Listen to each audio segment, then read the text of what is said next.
Thanks so much, Charles. And you know, having to battle breast cancer is never easy, but one woman is out to make it a little funnier for everyone.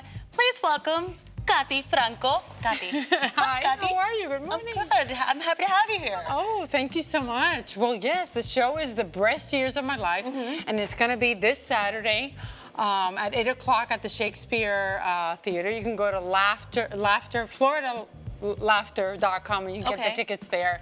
But what I wanted to say is that we've had a whole month celebrating breast cancer. I'm a 9-year breast cancer survivor, and we do the races and we do the walks. We do the pink and everything. And we do everything like that. And I think it's a great way to end the month with some laughter and with a very light and positive perspective of what, in this case, my experience was. Because, you know, there's a lot of storytelling, there's a lot of things that happen. Right. Well, tell us about, like, let's go back to when you were diagnosed. I imagine that initial moment must have been devastating for you or for anyone who has to deal with something like that.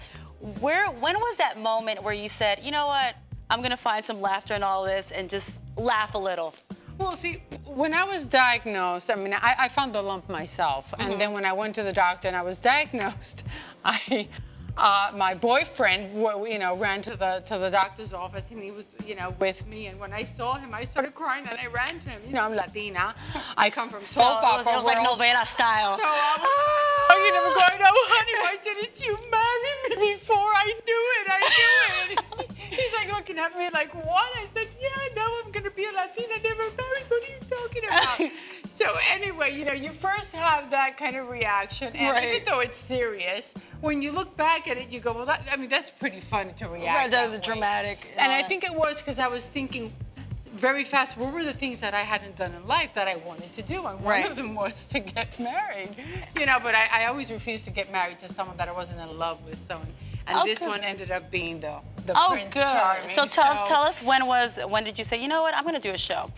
Well, what happened was I did 6 rounds of chemotherapy, I did 37 rounds of radiation, and then I started my 5 years of tamoxifen because I was estrogen positive. And when you finish all those treatments, you really get depressed. And I don't think a lot of people talk about that. And I think women really appreciate the fact that I actually acknowledge that you do get depressed. You were sad, of course. Yeah, you know, you've had a lot of chemicals in your body. Your mind is still not quite there. That's why they call it chemo brain.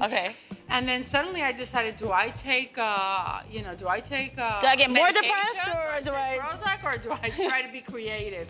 And so I sat with my writer, and he said, just tell me your story. And I started telling him my story. And it's in Spanglish, right? It's in both Spanish and English. Tell us about the show. Yes, and so we ended up writing the show in one day. And since 2006, I've been doing the show. You also have a book. Yes. Tell us about this book right here. It's also Spanglish, which is my language too. It's a Cinderella story about overcoming cancer. It's the same story as Cinderella, but with a breast cancer survivor. And that's one of the things that you'll see on the show, because my boyfriend, when I was going through my chemotherapy, I went to a premiere of a movie that I had filmed, and I put the wig and everything, and he used to call me Chemorella. He would say, Chemorella. And I thought that was so cute, and it really made me feel so special. And then my husband and I, Ken Phillips and I, ended up writing this book based on my story, but it's a universal book. Universal story.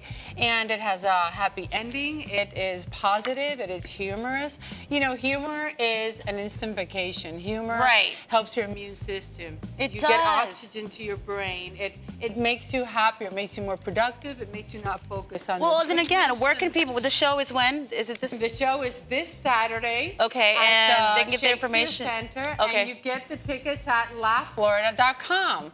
So you gotta hurry up, because there's one performance left Saturday night. Very nice. The breast years of my life. Come, bring your girlfriends, and if you have someone going through it, bring them too and laugh a little.